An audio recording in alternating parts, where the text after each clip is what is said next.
చందుర్తి మండలంలోని మూల మలుపుల ప్రమాదాలకు నిలయంగా మారింది. మూల మలుపుల వాహనాల ప్రాణాలు తీస్తున్న అధికారులు పట్టించుకోవడం లేదని సంబంధిత అధికారుల తీరుపై మండల ప్రజల నుంచి విమర్శలు వ్యక్తమవుతూ ఉన్నాయి.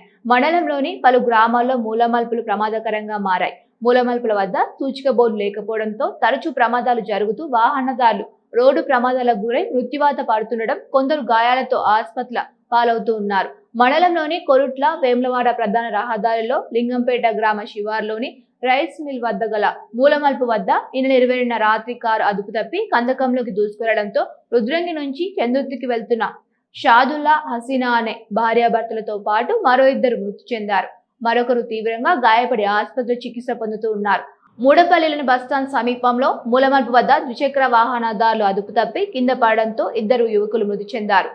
మరిగడ్డ గ్రామంలో సుభాష్ విగ్రహ మూలమల్పు ప్రమాదాలకు నిలయంగా మారింది. ఇప్పటి వరకు ఇక్కడ 15కు పైగా ప్రమాదాలు చోటు చేసుకున్నాయి. మరిగడ్డ గ్రామంలోని మసీద్ సమీపంతో పాటు చందుర్తి అంబేద్కర్ బస్టాండ్ వద్ద కొన్ని సంవత్సరాల క్రితం ఆర్టీసీ బస్సు ద్విచక్ర వాహనదారుని ఢీకొనడంతో నడుముకు బలమైన దెబ్బ తగలడంతో ఇంటి నుంచి బయటకు వచ్చి పనులు చేసుకోలేక ఇబ్బందులు పడుతూ ఉన్నాడు. సంవత్సరం క్రితం ఆర్టీసీ బస్సు వృద్ధుని కొట్టడంతో గాయాల పాలయ్యాడు. చర్చి సమీపంలో తెలంగాణ తల్లి విగ్రహం, బస్టాండ్ ప్రాంతంలో పాటు మల్యాల పెద్దమ్మ ఆలయం, చర్చి వద్ద పలు ప్రమాదాలు చోటు చేసుకున్నాయి. చందుర్తి, మూడపల్లి తదితర గ్రామాల్లో మూలమల్పుల వద్ద ఇటీవల రోడ్డు ప్రమాదాలు రోజురోజుకి ఎక్కువవుతున్నాయి. ఆర్ఎండ్బి అధికారులు ప్రమాదాలు జరగకుండా ఉండేందుకు సూచిక బోర్డులతో పాటు స్పీడ్ బ్రేకర్స్ ను ఏర్పాటు చేయాలని ఆయా గ్రామాల ప్రజలు, వాహనదారులు కోరుతున్నారు.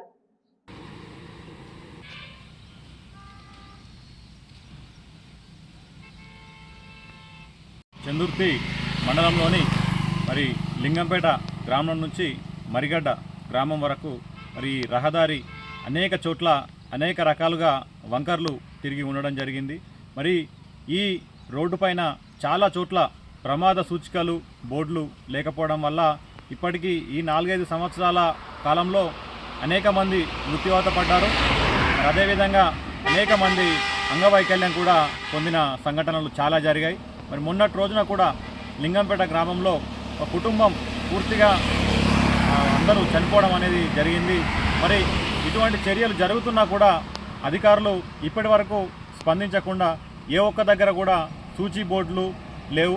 ఇవి ప్రమాదాలకు కారణమవుతున్నాయి. కావున అధికారులు, ప్రభుత్వం స్పందించి రోడ్డు దగ్గరలో ఉన్న చెట్ల పొదలు కావచ్చు, అక్రమ నిర్మాణాలు కావచ్చు, వాటిపైన వారు స్పందించాలి. అదేవిధంగా ప్రతి చోట కూడా సూచి బోర్డులు ఏర్పాటు చేసి ప్రజల యొక్క ప్రాణాలకు అధికారులు రక్షణ కల్పించాల్సిందిగా మనవి చేస్తున్నాం.